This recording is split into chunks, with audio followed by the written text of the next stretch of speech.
All right, here we are once again. Saturday, Q3 is coming up, and they also have the 2Fast2Tasty challenge at the end of their runs, which will be actual races. So let's check out the Top Fuel Series in Charlotte.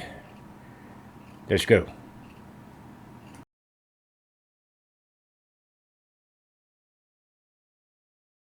It's the driver that's taken the NHRA by storm here in the early part of the season. Matty Gordon in lane number 1, Sean Reed in lane 3, and Keith Mert completes his burnout over there in lane number 4. You said it, Matty Gordon taking the world by storm, and we talked about it on the first 2 races. Get some Matty Gordon going on. Able to participate in the 2Fast2Tasty, but had a little dose of reality at the last race. As we knew it eventually watch that happened, girl. but man, they have had, keep your eye on her. From that first round loss, a very consistent program over there. She's gonna surprise everybody. Steps that they're taking to get not only her but the team and I have faith in her, especially working with Ron Went Capps. to the final, the 2Fast2Tasty challenge. Yeah. Earlier this season. Keep your eye on her. As a matter of fact, at Pomona as well. And so, Matty Gordon's Carlisle Tools Napa Auto Care machine in lane number 1. With, it's important to note, I think, Rob Flynn and Troy Fashing tuning that car. Remember, it was at this track in that lane that Rob Flynn tuned Mike Salinas to the first ever 300 mile per hour to the 8th. And last year at this event, Rob Flynn took Jasmine Salinas all the way to the final quad. So he knows how to run the 4 wide. He loves this track. That's Rob Wendland in lane 3. Sean Reed is in the car that he won Reading with last year, but it's the backup car for the team this year. He needs to get in. He's currently qualified 19th. Same with Keith Mert in Todd Payton's machine, the Merco car, over there in lane number 4. 388's the bump. That's a little better. 388.5 for Matty Gordon, 395 for Sean Reed, 414 for Keith Mert. So Matty is the best of the trio. 3.885, 317 will not improve. She'll stay number 13. Tony Stewart and Justin Ashley, who are the 3 cars at the bottom of the ladder right now. Yeah, she was a little slow, but the others were slower. That's a plus. Who's on the racetrack, because we do have a quad rolling your way. I don't know if that moves her up a notch or not. Lane number 2 is Will Smith. 3rd lane is Scott Farley, and Dan Mercier, the bump, is in lane number 4. Look at all the pollen and stuff flying around down there. Yeah. You can see it zoomed in on Matty Gordon's car with the trees on the top end of the track and the breeze and whatnot. I don't know, I'm feeling it. Yeah, with that pollen out there. They have any filter here this weekend for the intake? They have a filter that goes through there, or is it just straight air? I don't know. Somebody could let me know in the comments. Supercharger on these nitro cars, and you can burn it, but it's not helping you make power.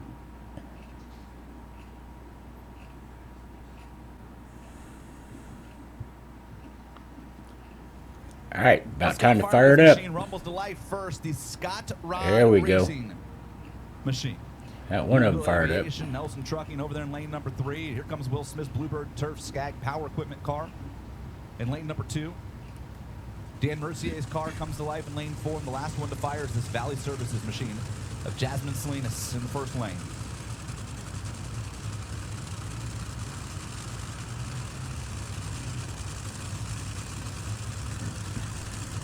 Kind of a fun dynamic in lane 1 and 2 we'll talk about here in a moment.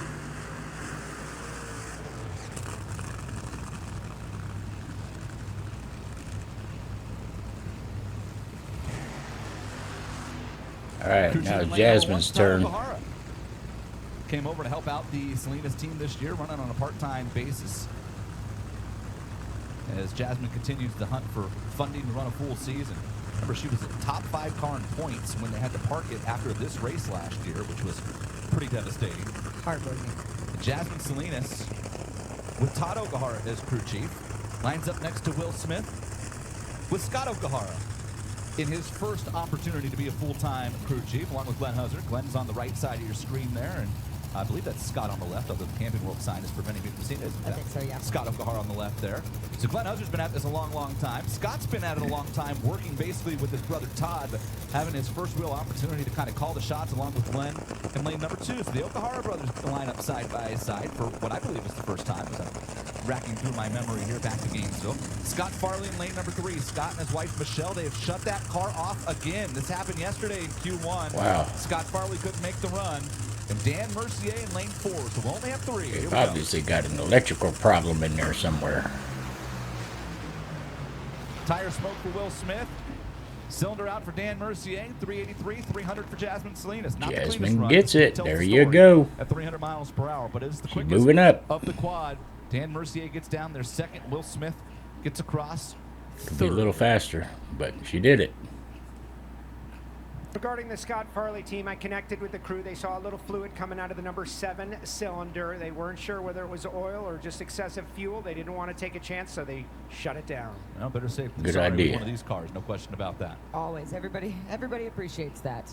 Thank you for that report, Joe. Johnny on the spot is always down there. And the next set of top fuel cars rounds the corner. I say the next set because I don't think we're going to have a quad here, but I could be wrong. Let's take a look at the Fendt performance facts to get ready for the third. Number 1, the return of Spencer Massey, this time as a car owner.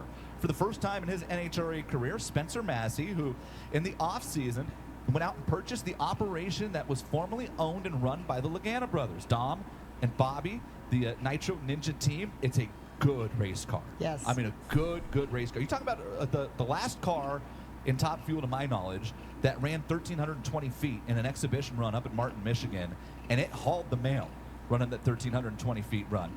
So Spencer Massey's in lane number 1, and he's brought over the crew that used to be with Krista Baldwin, and before that with Spencer when he drove the car that Krista now has. So Spencer Massey went out and got Scott Graham, Dan Minnick and the team, and brought them over, has put together a quality operation. They're currently qualified in the top half of the field out of the number 7 part.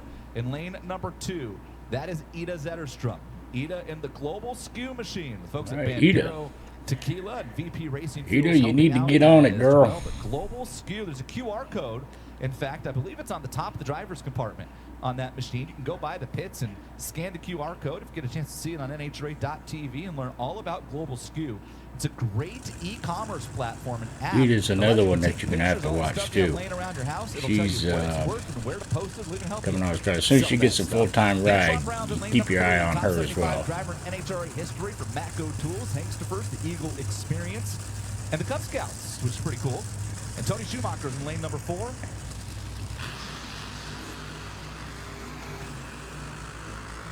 The American Communications Construction Machine for the winningest driver in Top Fuel history and one of the 75 legends of the sport.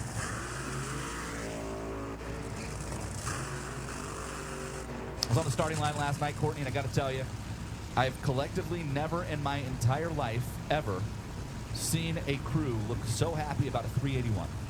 Yeah, I can imagine. But when Tony Schumacher's car went down the track, pulled the parachutes, was clean, dry, the supercharger was still attached, and everything looked good. I think Jim Oberhofer and an entire team down there collectively were able to kind of take a deep breath and go, okay, maybe now we've put the gremlins for the start of the year behind us. They've obviously figured out whatever the issue was with the rear ends in Pomona. Wow, Antron's car died on the burnout, and he is out of the car. And Antron Brown, who was a track star in high school and college, by the way, showing off some of those wheels, right? Jogging back to not hold up the rest of the cars. That's very kind of him. Something happened to Antron's car. I keep telling you we're going to have a quad next, and then something keeps happening, and I keep lying. At some point, we're going to send 4 cars down the track.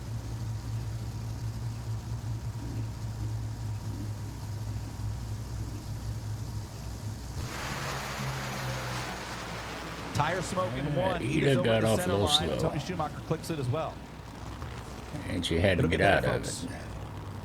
Trust me. And Tony Schumacher gets it. We were both watching something else and kind of noticed it at the same time, but a very rare situation for that Matco team over there for something to happen. I saw Joe on the move and hoping we can get an answer. Well, I just didn't know I could get them. I didn't either. I know, right, Courtney? Go get yourself. They're pretty cool. They are. Very cool. What do you guys think about them over here in the Low Zone? They're for sale. Available to the public. Low Zone seems to like Is this 2Fast2Tasty challenge right here? I believe it is. Really at, you know Round 1. Barn. They're getting the money shot, baby, right here. Hey, Jason Logan, ladies and gentlemen. We actually pay him, believe it or not. Jason, this is a new spot for the Low Zone. How are your How do they cronies? like it over there? How do you guys like me being on this side as opposed to the other side? You guys like it? Yeah, exactly. I paid half of this group to say that. So, yeah, this is a good group over here in Charlotte. We're all talking. We're all friends. Everything's good. Is Beer Guy over there? NHRA Beer Guy is here. I haven't seen Beer Guy He's yet hanging today. out. I saw Beer Guy yesterday. Bless his wife's heart. She just had a baby like 3 days ago, and they came to the drag races. She's here too? She is here too. With the baby? With the baby. God bless. NHRA just, it is a drug. We had a baby, and my wife was like, "You're not going to work this week," so I stayed home. You might recall that. Yeah, I do. I was texting everybody like, "I miss it." I have a feeling I'll be on the Beer Guy program. Yeah, Too Fast, Too Tasty challenge. Yeah. All right, let's Yeah, get I them. wanted to come practice yesterday. I said, no, thank you. All right, here we go. Now it's a quad. This is racing. Mission Foods 2Fast2Tasty challenge. So not only does this matter for qualifying position, but also the first 2 cars to the finish line will advance to the finals, where they get to race for bonus money and points as well, thanks to our friends at Mission Foods. The 2Fast2Tasty challenge. It's Leah Pruitt in lane 1, Clay Milliken in lane 2, Justin Ashley in lane 3, and Doug Coletta in lane number 4. Justin Ashley coming off his final round appearance at the Winter Nationals. The 2Fast2Tasty challenge has seemed to very much post up residency at the Coletta Motorsports camp. They have done a lot with those white hats on Saturday with it. It's kind of been between him and Sean Langdon, almost even into, last year, almost calendar year. Doug won the 2Fast2Tasty challenge last year. Leah's in lane 1, Clay in lane 2, Justin in lane 3, and Doug in lane 4. Here we go, the first 4-wide race of the weekend in Top Fuel. Off the starting line first, Justin Ashley. What else is new? Tire smoke everywhere but lane 4, and Doug Coletta is going to win the quad, while Clay Milliken coasts across into the finals. 387 Clay went to the finals. That's cool. 435, Get him, 193 Clay. for Clay Milliken is good enough. Leah took the tire off basically A little at on the step, slow side. and Justin Ashley was not But he's far going into the behind. finals. And what else is new? Justin Ashley's reaction time started with an O, and the next number was a 2. How about a 20? He just keeps getting better, as if 25 we could improve on. Milliken's going to have a chance to win the 2Fast2Tasty challenge here at his boss's home track. And the next quad rolls up. Josh Hart in lane number 1. The HendrickCars.com Chevrolet for John Force Racing. And it's a big weekend for that team. Anytime you're in Charlotte and you put Hendrick Cars on the side of the machine, as we saw Mr. H was here yesterday with Kyle Larson. They are off to Talladega to race in the NASCAR series this weekend. Billy Torrance in lane number 2 for the Capco Contractors, Redline Oil, Lincoln Welders. Tony Stewart's R&O Carriers machine. Team Elite in lane number 3, the winner of the Winter Nationals. And Sean Langdon's Coletta Air. Top Fuel Dragsters in lane number 4.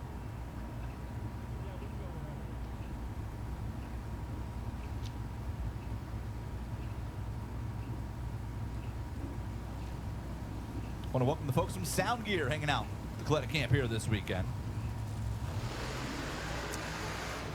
All right, here we go.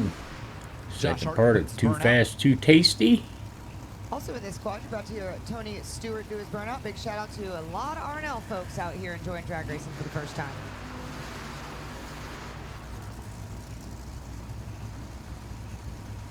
This is an actual race, by the way. The challenges, they're actual races. I don't know if they score any points or not. I'm not real sure. You can check that out. Or you can let me know if you already know. Josh Hart in lane number 1 sold his equipment to the team in lane number 3 in the offseason. Went over to drive the fastest top fuel car in the world. That's the car that has been piloted by Brittany Force for the better part of the last decade, including the Para World Championships. He kicked off his season and his debut with John Force Racing with a win at the Gator Nationals. Billy Torrance driving the car that his son drove to 4 consecutive World Championships in Top Fuel Eliminators in lane 2. Tony Stewart took Josh Hart's equipment that, for whatever reason, just wasn't running well the last couple of years. Has already won a race. He did it at the Winter Nationals. And oh, there's Sean Langdon, the Phoenix winner, in lane 4. Bang. That looked better until half track, and Josh Hart and Billy Torrance will advance. 395.7, 293 for Josh Hart. John Force Racing. 408, 263 for Billy Gotta Torrance. love John Tony Force. Stewart and Sean Langdon were the first 2 cars to move, but they were also the first 2 cars to lose traction. And Sean Langdon will have to sit and watch and hope that his teammate Doug Coletta can bring home the 2Fast2Tasty points and championship here in Top Fuel. It'll be Josh Hart, Billy Torrance, Clay Milliken, and Doug Coletta in the finals of the 2Fast2Tasty Challenge. Joe. And there we have it. So, that's Q3. Hey, stick around. Q4 is coming up. It'll be out in a little while. Appreciate you sticking around. Guys, have a great day. See ya.